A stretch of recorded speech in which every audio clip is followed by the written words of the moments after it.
To promote investment and consumption, which side should government expenditure tilt towards at present? It is expected that the global economy will enter a stage of high volatility and low growth in the future, and the export growth rate will also decrease accordingly. Therefore, the importance of expanding domestic demand, including consumption and investment, is unquestionable. From the perspective of the debt structure of local governments in China, the proportion of general bonds is very small, just over 14 trillion yuan, while the scale of spec.EL bonds combined with urban investment platform debt exceeds 80 trillion yuan, and the latter is mainly used for infrastructure investment. But as the scale of infrastructure expands, its marginal effects also decrease. For example, the median return on capital (ROIC) of urban investment platform dropped from 3.1% in 2011 to 1.3% in 2021. There has always been controversy over whether there is a leading issue in infrastructure investment. However, the advanced infrastructure in certain fields is still quite evident. For example, China's passenger car sales have already ranked first in the world, corresponding to the continuous increase in the total mileage of highways in China. At present, the number of cars in China exceeds 300 million, and it also surpasses the United States to become the world's largest. Therefore, it is reasonable for the total mileage of highways to exceed that of the United States. But the question is, how much more is appropriate? From 2020 data, the corresponding car ownership per kilometer in China is 1422, compared to 1830 in the United States. Obviously, there are fewer cars running on highways in China than in the United States, which also means that there may be more highway repairs.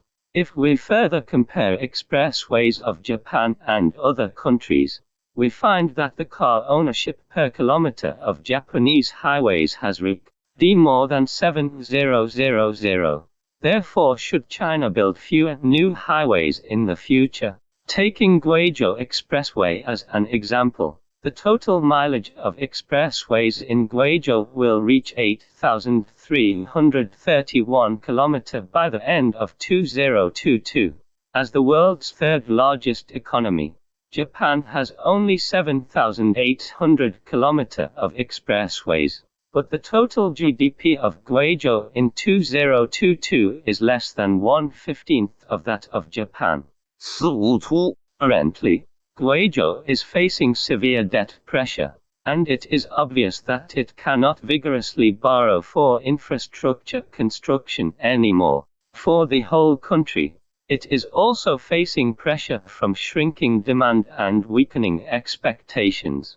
Therefore, expanding fiscal expenditure through debt raising should be problem-oriented, with the goal of improving quality and efficiency, and optimizing the expenditure structure. For example, when the multiplier effect of expenditure on infrastructure investment, assuming a multiplier of 1.5, is significantly lower than that of expenditure on promoting consumption, assuming a multiplier of 3, can expenditure on promoting consumption exceed expenditure on infrastructure investment? It is generally estimated that if 100 billion yuan of voucher are issued, about 300 billion yuan of consumption will be generated. If the Central Financial Authority issues voucher to low-income families accounting for 60% of China's population, it can not only drive investment through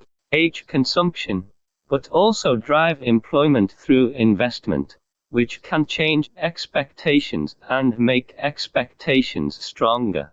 In April, private investment showed a negative growth, and the youth unemployment rate also exceeded 20%. If we follow the requirements of the Central Economic Work Conference on putting recovery and expansion of consumption in the first place, it is necessary to increase residents' income through multiple channels, such as issuing voucher, increasing the payment of basic pensions for the people, and alleviating consumers' worries, so as to increase the contribution of consumption to GDP.